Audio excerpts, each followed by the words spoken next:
Ang biglaang pag-amin na ito ay nagtaka sa lahat, na nag-iwan kina si Chen at Carl na parehong walang masabi. Nang marinig ito, nawala sa sarili si Ganglin sa sobrang galit habang pinapanood ang kanyang anak na itapon ang maingat na ginawang karangalan ng kanilang pamilya. Samantala, nagpanik si Gangchong at sumigaw nang hindi makapaniwala sa desisyon ng kanyang kapatid habang ang mga kalapit na estudyante ay bumulong ng naguguluhan. Ipinagpatuloy ni Ganjing ang kanyang paliwanag, sinabing ang pagsusulit ay lubos na nagkamali, ang mga taga-suri ay natamba, at tanging siya at si Chen ang natira upang harapin ang banta. Pinuri niya si Chen bilang isang napakatalino na lightning assassin, isang prodigy na tumalo sa sunod-sunod na mataas na antas ng mga halimaw gamit ang purong husay at likas na talino. Ang panunood sa kanyang karibal na lumaban ay nagpakita sa kanya kung ano ang tunay na lakas. Inamin niya na hindi pa niya nakita ang ganoong antas ng kapangyarihan, at pinangalanan niya si Chen bilang nararapat na kampyon, na ikinatuwa ng ating bayani dahil pinanatili ng kanyang karibal ang lihim ng kanyang demonic double class na ligtas. Mabilis na kumalat ang gulat sa arena habang tinatanong ng mga tao ang integridad ng akademya, nagtataka kung ang opisyal na mga resulta ay daya mula sa simula. Gayunpaman, sa halip na magalit, si Carl ay ngumisi lamang, lubos na naaaliw sa dramatikong pagbabagong ito ng mga pangyayari. Sinamantala ni Malong at Shang Zuo ang pagkakataon at hiniling ang isang buong investigasyon, kumbinsido na ang pagsusulit ay dinaya upang pigilan ang kanilang kaibigan.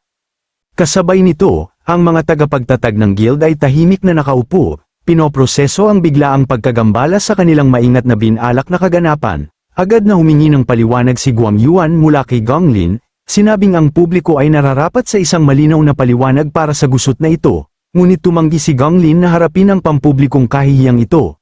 Tumawa at galit na lumabas ng seremonya, iniwan ang kalituhan sa likuran. Nakatayong mag-isa sa entablado, pinunit ni Gangting ang kanyang inihandang talumpati, determinadong itigil ang pagpapadikta ng kanyang ama sa kanyang buhay. Bumalik sa kanyang opisina, pinanood ni Principal Yuan Long ang kanyang huling ibon na lumipad palayo, na sumasalamin sa pagpili ni Gangting na sa wakas ay kontrolin ang kanyang sariling landas. Habang pinapanood ang ibon na malayang lumipad, ngumiti ang principal, masaya na ang kanyang estudyante ay sa wakas ay natagpuan ang kanyang sariling direksyon. Pagkatapos ay inamin ni Gangting ang pagkatalo sa round na ito kay si Chen na may mapagkumpetensyang ngisi, nangangakong sa susunod siya na ang nasa tuktok.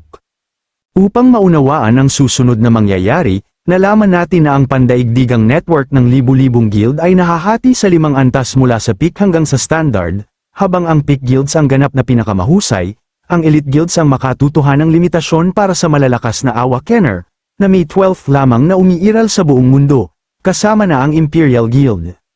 Sa recruitment floor, ang mga standard na nagtapos ay halos nagmamakaawa sa mga recruiter na tingnan ang kanilang mga resume. Sa kasamaang palad, agad silang pinaalis ng Divine Eye Guild, sinabing hindi sila kumukuha ng support classes ngayong taon at sinabihan silang umalis. Sa mahirap na job market na ito, nahihirapan ang mga average na nagtapos na makakuha ng kahit isang alok, ngunit nagbabago ang lahat kung maanyayahan ka sa isang elite guild.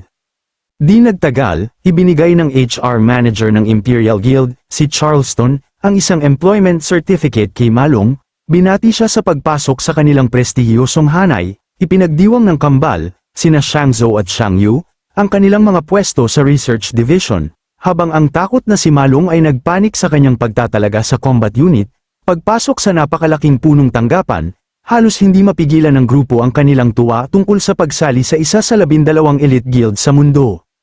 Sa malapit, pinanunood ng ibang mga kaklase na may matinding pagsisisi, sinisisi ang kanilang sarili sa pagtanggi na sumali sa grupo ni si Chen noong may pagkakataon sila, maging si Gangchong ay nagngangalit sa galit, natatakot sa katotohanang kailangan niyang makita ang parehong mga taong ito sa trabaho araw-araw. Samantala, sa executive elevator, tinanong ni Titan Ming ang tungkol sa progreso ng recruitment, nalaman na ang double perfect scores ay nagpalawak ng kanilang intake ngayong taon.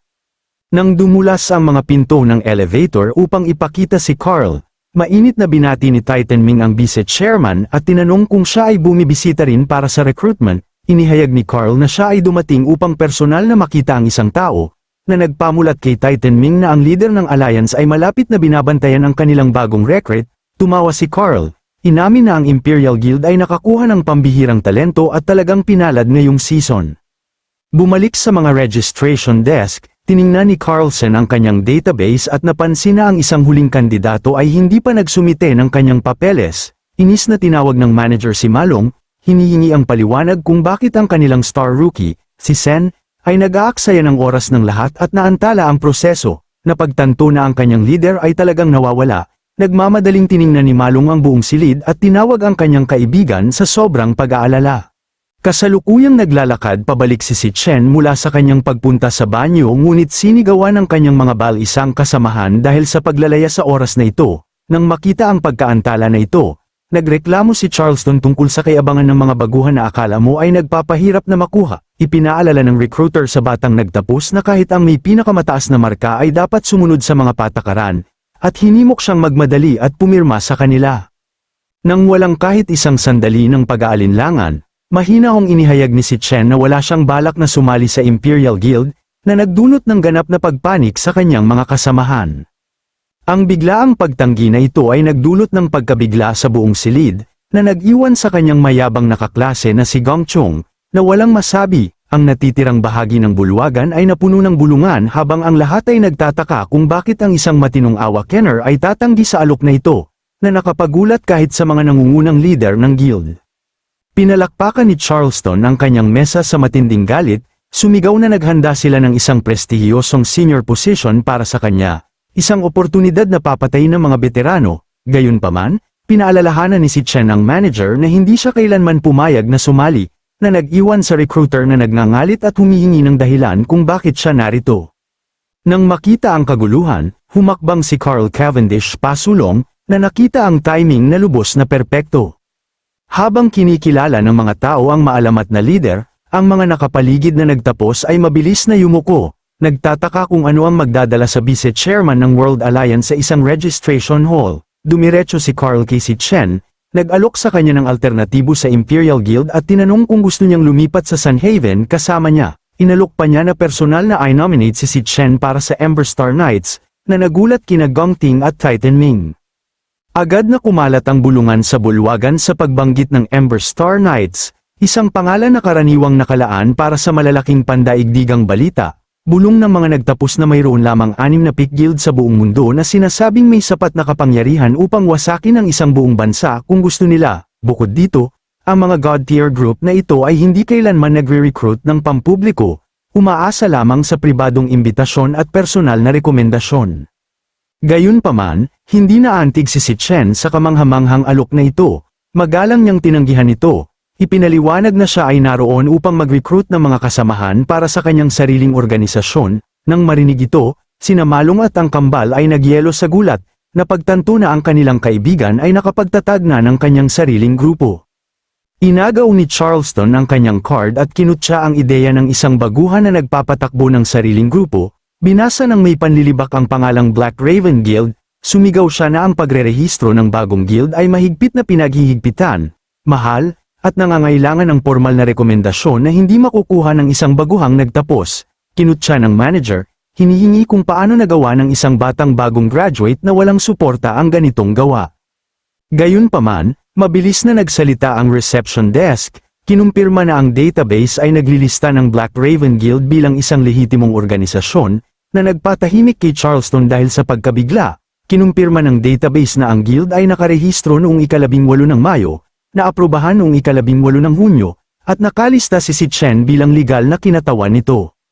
Nang marinig ang petsa ng rehistrasyon, mabilis na nag-compute si Gong Ting sa kanyang isip at nagulat sa timeline. Napagtanto niya na si Chen ay nagse-set up na ng kanyang sariling organisasyon isang buong buwan bago pa man magsimula ang kanilang huling pagsusulit sa pagtatapos. Biglang, nag-click ang lahat. Si Chen ay nagmalasakit lamang sa pagkapanalo ng premyong pera upang pandohan ang kanyang startup, hindi dahil gusto niya ang karangalan ng unang pwesto. Mula sa simula, ang Imperial Guild ay hindi kailanman nasa radar ni si Chen, dahil ang kanyang focus ay ganap na sa paglunsad ng kanyang sariling grupo. Habang tinitingnan ng kalmadong nagtapos, napagtanto ng mga recruiter na hindi kailanman hinanap ni si Chen ang kanilang pag-aproba dahil siya ay gumagana sa isang ganap na naiibang antas. Tumawa si Carl sa kanyang sarili, sinabing si Chen at ang kanyang kapatid na babae ay pareho talaga ng ugali, na may matinding pagsasarili. Pagkatapos ay pinaalalahanan ni si Chen ang lahat na ang isang guild ay nangangailangan ng hindi bababa sa 2 miyembro upang tumakbo sa mga dungeon, itinuro na ang kanyang grupo ay kasalukuyang siya lamang. Bamaling sa kanyang karibal, inilabas ni si Chen ang isang recruitment card at inanyayahan si Gang Ting na maging kanyang unang miyembro sa Black Raven Guild, na nagdulot kay Gang Ting na matahimik dahil sa pagkabigla.